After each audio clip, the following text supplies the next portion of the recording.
Hi, everybody. This is Noelle for Petitti Garden Centers, and we're going to talk about Mediterranean herbs today. The plants that we're going to mention are really flavorful, wonderful herbs, and the Mediterranean diet and all those things that go with it. But the thing about it is these herbs are really easy to grow.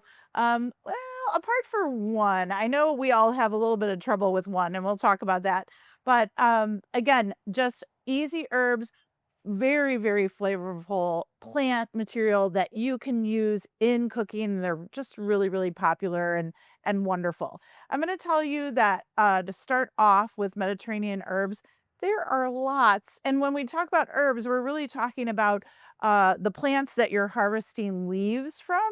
And for the most part, using them fresh. So harvesting those leaves in the morning. That's usually the best time to do it when they have the most flavor, the most aroma, and then going ahead and prepping them so you have them when you're ready to prepare. But my goodness, all of these can be used throughout the day, breakfast, lunch, and dinner. They are a great substitute for obviously reducing salt in the diet. And therefore, when you're using these herbs, really any fresh herbs, you're actually increasing your blood health, obviously brain health as well, reducing things that affect your heart. Obviously, they can help reduce diabetes and all those types of things. So again, it's really good to get those herbs, those fresh herbs into your diet.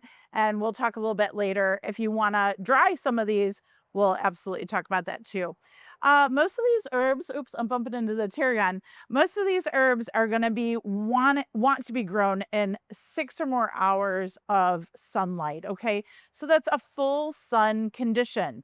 There is a family here that I'll talk about today that actually can take part shade, and at times it's probably better that you grow it in part shade so it doesn't bolt. And we're getting closer to it, so I'm just going to mention it's cilantro.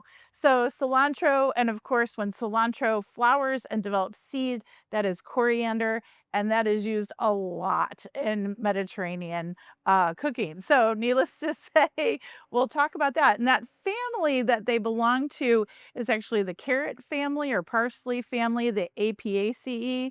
And they actually can take some part shade, and sometimes it's better growing them in the heat of summer just so they don't bolt on you.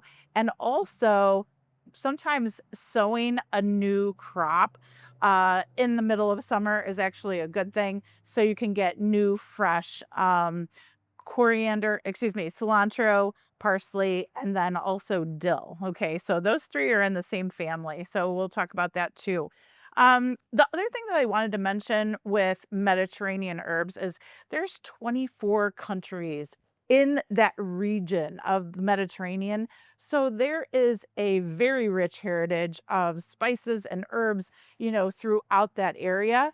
So we're just going to show you 10 plants today, and they're readily available. Again, easy to grow. So we'll go from there. Let's start out with one of the families, and it's really one of the most popular families, is the mint family. If you've ever heard Lamiaceae, that is the mint family name. And talk about, wow, just very, very flavorful herbs. And you might be surprised at how many of these are related in the mint family. So let's talk about that first. The first one I'm going to show you is basil. So I have three different basils here. This one that I'm showing you with the large green leaves, that's going to be your Genovese basil, is also known as sweet Italian basil. And it really is probably the most popular as far as gardening with, using in culinary dishes. And this plant does have a slight anise flavor, but it has a sweet, very vibrant flavor to it. It's really, really wonderful. And of course, there's big leaves there, so you can process just a little bit and have a really good flavor in your dishes. Obviously, basils, there's lots of different colors. So this purple basil is called amethyst. This is also a large leaf, as you can tell. It's not as thick as the Genovese basil, but in a lot of Turkish dishes, they will use the purple leaf basil instead of the green leaf, okay? It does have a slightly different taste to it, and I encourage all of you to try different basils and see how you like to use them in dishes. But the Turkish leaf is or purple leaf is used a lot in Turkey. And then, of course, this upright variety that has smaller leaves to it, this is Greek basil. It's Greek columnar, actually. And so this is a fun basil to use. It grows more upright than bushy as you use it, and has a really wonderful flavor as well. So just try all the different varieties. They really do a nice job for you. Again, if you touch the stems of basil, it has this nice square stem, which is an identifier for the mint family. Okay, so again, basil is going to be real popular there for your soups, your sauces. My gosh, we'll do a lot of different things with basil, but you can do everything from eggs to stews and everything in between. So it's really wonderful plant that we use quite a bit. The next one that I wanted to talk about is the mint. And for the most part in Mediterranean cooking, they'll use spearmint. Spearmint, again, has a very vibrant flavor to it, but it is more subtle than some of the other mints, especially like peppermint. Peppermint's really, really strong, wonderful, but the spearmint is it lends itself a little bit better to all the different dishes, salads and lamb and all those types of things that you can cook with mint. I should have mentioned basil is an annual, so you have to plant it every year in Northeast Ohio. It's not going to come back for you. And boy, is it real sensitive as far as temperature is concerned. It really likes the heat of summer, really prefers those types of weather. That weather, well drained soil, really good in containers because sometimes our soil stays colder and wetter longer as we get into the summer months. So again, that's a really good plant to grow in containers or in raised beds where it can get a little bit more heat, a little bit better drainage out there as an annual. Mint, of course, on the other hand, is a pretty hardy perennial for us, okay? And to the most part, I think many of us have made the mistake of planting it in the ground and not realizing how aggressive a grower it can be. So we will always recommend mints as perennials. Grow them in containers, okay? That way you can isolate them. You can kind of keep them away from the other landscape plants or other garden plants that you're growing, and it will do very, very well, and it will come back in pots and containers for us. It'll winter over very well for you and return. Another really, really popular Mediterranean herb is going to be oregano. Okay. We grow Greek oregano, we grow Italian oregano. I feel like Greek is used a lot, and it is such a strong, hardy, bold herb, but it is really, really good for you. Lots of fiber here. Again, most of these herbs are going to be like anti-inflammatory, high in antioxidants. So, oregano is actually has some antidepressive qualities as well. So this is a great plant to grow and use, and it dries really well. It is a perennial for us here in Northeast Ohio. So we can grow it in the ground, we can grow it in containers. It does a really nice job for us. And again, that bold flavor you just can't beat. Okay. So many types of oregano. Again, try the ones that you like. We do have a flowering oregano. It's called Kent Beauty. And that has not as strong of a smell, but you can use it as a culinary herb. It has really, really beautiful foliage, and the foliage starts to develop pink and kind of white and blue green colors to it. So it's a pretty plant. So you can try that one too. But really great popular plant. Um, in front of the oregano is thyme. Okay, and this is a French thyme. Very classic taste. Again, thyme to me tastes a little bit more peppery. And it is really, really wonderful to use and grow in the garden for us in Northeast Ohio. This is a very hardy plant. We find that we grow thyme in between stepping stones and as an edger out in a sunny landscape border. Really makes a great, easy plant to grow. Again, it can be grown in containers, no problem whatsoever, but just know that it will perennialize for you. It can be harvested just about any time and does a really, really nice job. Fairly good grower here. So do try the thyme. Again, all of those in that same mint family. The one that I forgot to mention here is sage, and this is a large leaf sage. It's called bear garden sage, very popular culinary sage. Your sages are going to be very, very, again, bold, hardy, almost woodsy or earthy tasting. Really something that we associate with more fall and winter dishes just because of that kind of woodsy flavor and smell to them. But really, really wonderful. And I'm going to tell you, even the decorative sages, so the ones that are more ornamental, the golden variegated or the tricolor or purple, they're all wonderful container plants to grow to add a little dimension and texture and color, of course, to your herb plantings as well.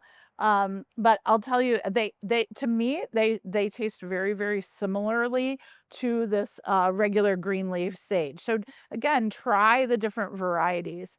The one last plant in the mint family that maybe you thought, wow, I didn't know that was a mint, is rosemary. This is Tuscan blue rosemary. It is a medium-sized bushy rosemary, as you can tell, starting to put on some longer stems here and does need to be harvested. Rosemary gives off kind of a piney, resinous smell and flavor, but boy, this is an appetite stimulant, if you will. So it really does, gosh, when you smell it, it just makes my mouth water. It's such a great plant, but again, used in lots of different dishes. And you can use, my favorite is obviously roasted potatoes with rosemary is like my favorite thing ever.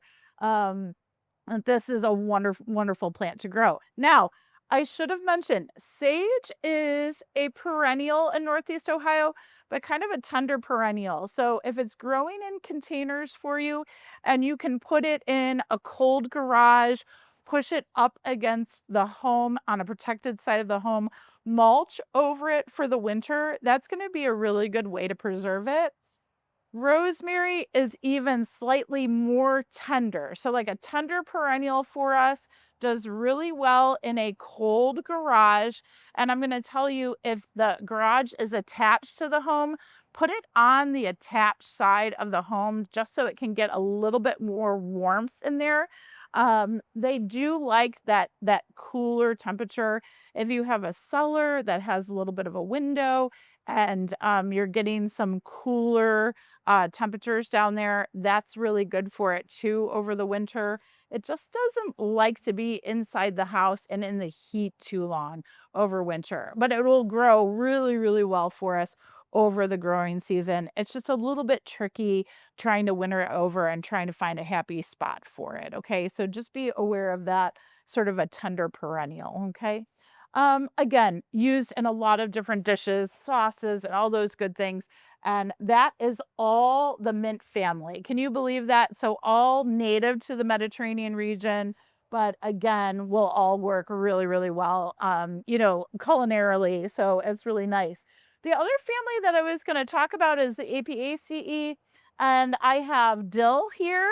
Again, all of these plants, these are parsley, flat leaf, and curly leaf. I've got cilantro here, or coriander when it does bloom and produce seeds. That's your coriander.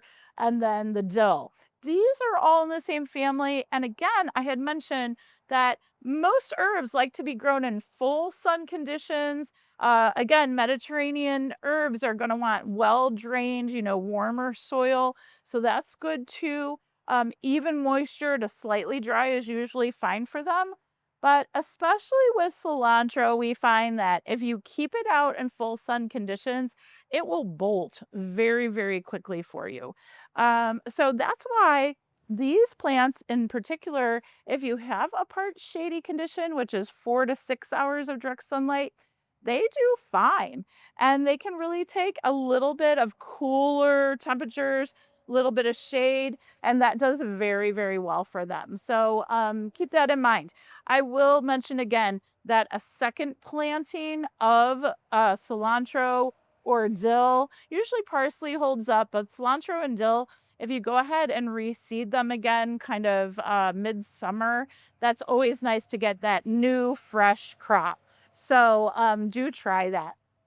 Again, let's start with cilantro. This is also known as Chinese parsley, but it is a very citrusy, very fresh taste with this. Yes, there are many folks that do not like the way cilantro tastes, and that is actually a taste receptor that they're kind of missing.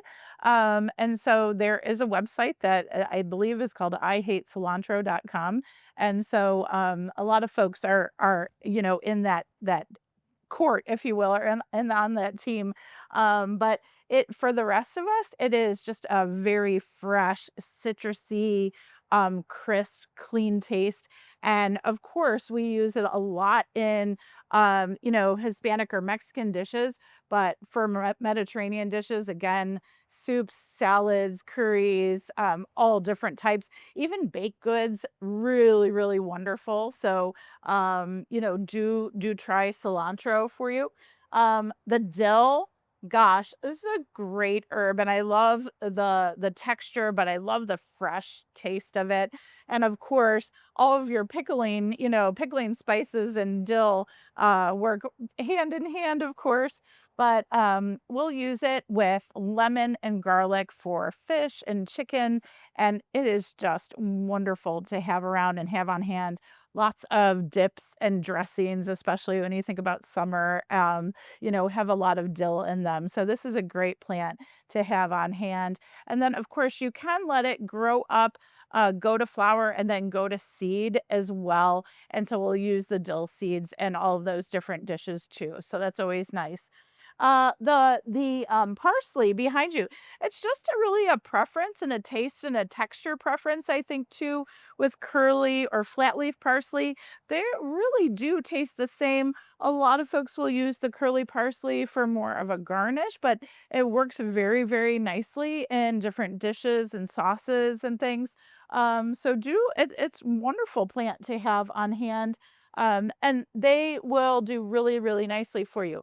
They are biennials, true biennials. So your first year with parsley, you'll get a lot of leaf growth, continue to harvest and use those leaves. And then actually they will winter over. So again, pots are in the ground. And then second year, you get leaf growth, and then you get a lot of flowering and then seed production. Because after all, a biennial, they only grow for 2 years. They want to produce seed and then, of course, sow that seed so then the next generation can come up. So do collect some of your parsley seed and then go ahead and reseed it, and it'll do really nicely for you in the ground. So parsley is one of those, again, just fresh, wonderful herbs to add to a lot of different dishes. It's really, really great. There's one herb that isn't in the mint family and isn't in the carrot parsley family. It's tarragon. Tarragon has a very subtle flavor to it, maybe a little bit of anise flavor that I pick up that I notice. This is a very common French herb that we use. It is an annual for us in Northeast Ohio. Actually, let me think about this. No, it is not. It is actually a perennial in Northeast Ohio, zone hardy for us in zone 6. It is in the Artemisia family. Excuse me. And the Artemisia family is a common perennial that we can grow out, outside in the landscape. Usually has silvery foliage like silver mound Artemisia or Powys castles more upright. Well, this is in that same family. It's Artemisia dracunculus. So it has a fun name. But again, this is going to be an herb tarragon for you. Common in Béarnaise sauce. That's what it is. Béarnaise sauce. But again, you'll find it in Mediterranean cooking. and all different sauces for different types of meats. You'll find it in some baked goods as well. So this is going to be a fun herb, but kind of different from the rest. Again, because it's not part of that mint family or the parsley family. So really fun plant. So Mediterranean herbs, most of them we recommend using fresh. But if you're harvesting and you have leftovers or what have you, there's easy ways to preserve them. The first one is drying. Air drying is absolutely wonderful. You can, take those stems, hang them upside down. They'll dry very, very nicely in a cool but place that's getting some air circulation through it. So a cool, sort of dark place is a good place to dry them. You can dry them in the microwave on a very low setting. Put in like 30 seconds at a time, see how well those plants are drying, and usually put them between two dry paper towels. The paper towels will absorb some of that moisture, help those herbs dry very quickly for you. I love putting fresh herbs. If you've processed them and you have too much, go ahead and put them in a clean ice cube tray and then put a little bit of water over the top or olive oil, and then go ahead and put them in the freezer. And then the next time you're sauteing veg or making a sauce or what have you, just throw those ice cubes in and you're ready to go. Just make sure you label your different ice cubes, of course. So that's always really, really nice to do. I love putting herbs in ice cubes as well with water, and then you can put them in iced teas and lemonades and different drinks too. So that's really nice as well. I'll say that's probably one of my favorite ways to preserve them. It just works out really, really nicely. I think the other thing to keep in mind is with fresh herbs, you're usually using a 3-to-1 ratio. So if you're using 3 teaspoons of fresh herbs in a dish, you would really only use 1 teaspoon of dried herbs in a dish because the dried is a little bit more potent. It's kind of, dried and packed in there. And so do be aware of that. If you're using fresh herbs, we tend to use them at the end of the dish or the sauce or the soup or what have you. We tend to put them in at the end so that that flavor is really infused at the end.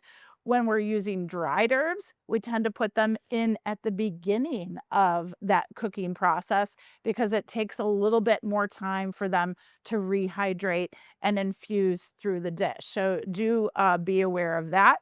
I will say that one of my favorite herb blends is just a simple Italian blend. So typically, what we'll do is we'll dry basil, okay? We'll dry oregano as well. We'll dry rosemary and thyme, and those four together are fantastic for a nice Italian mix. And then again, you get a lot of flavor in your dishes, and you don't have to use salt and all of those other things to flavor those dishes. So that's always a really, really good mixture. And again, kind of falls into that Mediterranean herb. For those of you that are interested in za'atar or za'atar, if you've ever heard of that kind of spice mixture, it's really neat because it's actually oregano and thyme. Then they'll add sesame seeds to it, a little bit of salt if you want to, but normally we'll stay away from the salt. And then dried sumac drupe. So you do have to look for those. Those are a little bit more specialty out there. But if you're ever interested in making that, that is a true kind of Middle Eastern Mediterranean type spice blend. And that's really fun too. Oh, and I forgot about harvesting. So we talk about harvesting in the morning again. They're the most flavorful at that time. And then go ahead and do your processing, your chopping and what have you. And then go ahead and just place them in the refrigerator on the counter. You can put them between two moist paper towels just to keep them, hydrated and nice, or place them in the refrigerator that way, and they'll do very, very well for you for the later in the day if you're using them later. But morning harvesting is always great. try to harvest about a third of that new growth that's coming off. That always, again, pushes more energy back into the plant so they can produce more for you. So don't be afraid to use those herbs. Really get in there and use them. Excess, of course, can always be dried or frozen. That's always a great way to use them as well. And grow these in mostly full sun conditions, so that 6 or more hours of sunlight, well drained soil, consistent moisture, just slightly dry with most of these. Again, the carrot family or the parsley family, they can take some part shade, so that 4 to 6 hours of sunlight, they'll do very well in containers or in the ground as well. So do be aware of that. Lots of different herbs, but will grow really nicely for us in Northeast Ohio. Don't be afraid to cut them and use them. They really will grow much better for you. I kind of forgot about fertilizer. So do feed them. Again, we tend to use garden tone on our herbs. That'll do really nicely, again, in containers or in the ground. Nice organic fertilizer for them. Just follow the directions on garden tone and you'll be ready to go. Okay. So enjoy those Mediterranean herbs and all the flavor they provide. Enjoy.